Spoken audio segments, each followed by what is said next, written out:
All right, welcome in, welcome in. The big news on the recruiting front: LSU has beat out Texas A&M, really Miami, and obviously Texas for the services of in-state, in-city, on-campus five-star defensive lineman there, Lamar Brown. My name is Bryce Kuhn. Welcome to the Crowded Booth as we take a look real quick here at what's going on across the college football landscape. And the big news today, you just saw it if you were watching on ESPN, it is indeed that Lamar Brown has chosen to stay home with the hometown Tigers.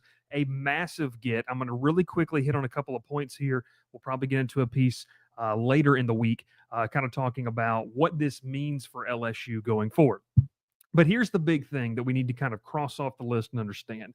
One, this was a back and forth recruitment that nobody knew a ton about outside of Lamar Brown's camp, even on the staff of both A&M and LSU, establishing first that this was a battle between the Aggies and the Tigers, with Miami and Texas kind of playing second fiddle, I guess third and fourth, if you really want to call it that.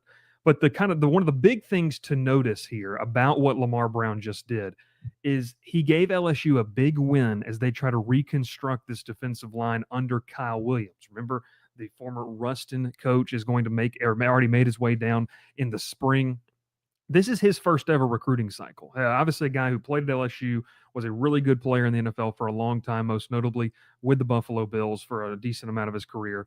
But you kind of go with what he's trying to do in terms of getting a guy on campus that you really kind of have on campus. I know, facetious, right? Speaking, Weeze. But you kind of take a look at being able to get this kid to stay home.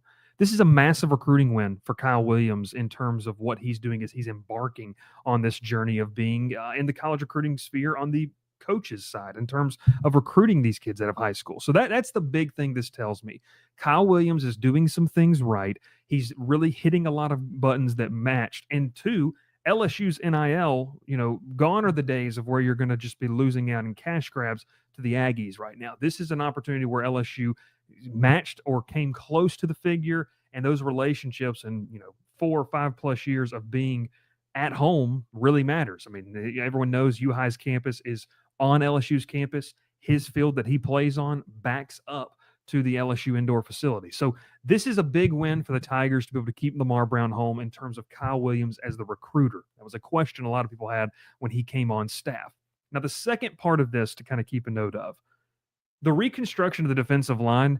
LSU has a chance now to really have one of the better defensive line classes in the 2026 recruiting cycle. You already have Richard Anderson, who's one of the more dominant players in this group out of New Orleans. Now you add Lamar Brown, who's probably going to play maybe a 3-tech, but probably play on the outside a little bit too.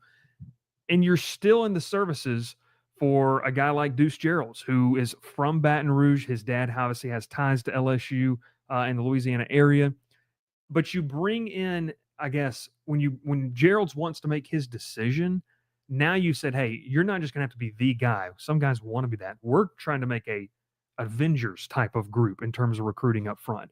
Oh, and don't forget, they got the 5-star edge out of Pensacola Catholic and Trenton Henderson last week. So this is a front seven that is completely being remodeled for LSU that we've talked about this so many times, whether it was in my time on 24/7 or here on this show.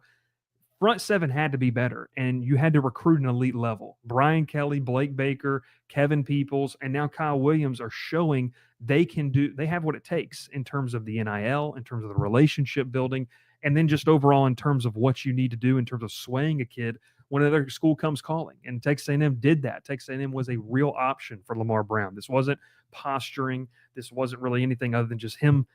He liked A&M. He went out to College Station multiple times. Ultimately, LSU wins out on this recruitment. So the Tigers win big here. I'm impressed with Kyle Williams as a recruiter. This is a massive, massive first notch in the belt for him in order to be able to kind of take care of things. And then the aspect of it, too, is rebuilding and remolding your entire defensive line. Also, you're really kind of establishing a little bit of a pipeline with U-High, which you should already have. You get Keelan Moses. You get Lamar Brown. You obviously would like to be able to, keep an eye and tabs on 2027 defensive back Emmanuel Moses, the younger brother of, Dylan Moses and Keelan. So it's one of those things where this is a massive win for LSU in many different ways. And I'll go more in depth on kind of what this means and what this means for the kind of the recruiting aspect of LSU here shortly. You can make sure you head over to crowdedbooth.com for more content on that. But wanted to hop on here because the Tigers winning this battle, it knocks off two big check boxes that you had to wonder about the future of this team. Could Kyle Williams cut it as a recruiter at the college level? He's got a great story. The NFL sells, but in terms of winning battles, can he do it? Boom, he won here. LSU is not backing down from anybody in the NIL space right now. And then 3, this is remodeling and trying to build quite the unit.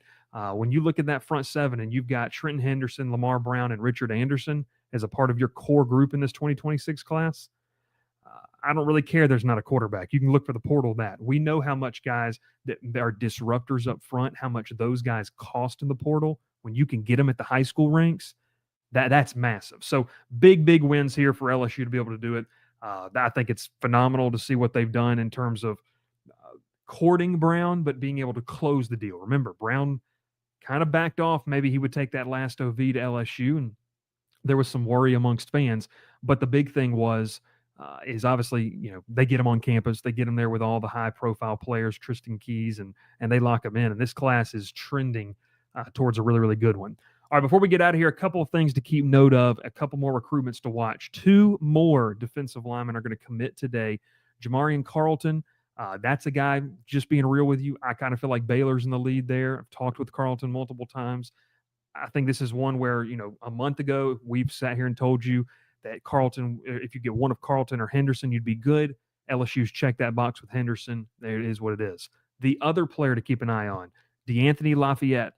LSU was one of the first SEC offers that he got, but things quieted down. The Tigers looked elsewhere. Well, those things have picked back up. The communication between he and Peoples has been good.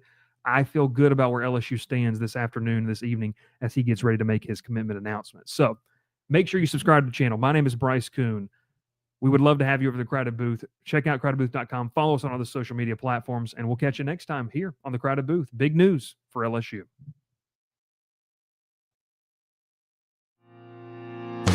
Pile in here and make yourself feel at home. The Crowded Booth is coming on. The Crowded Booth with Bryce Kuhn.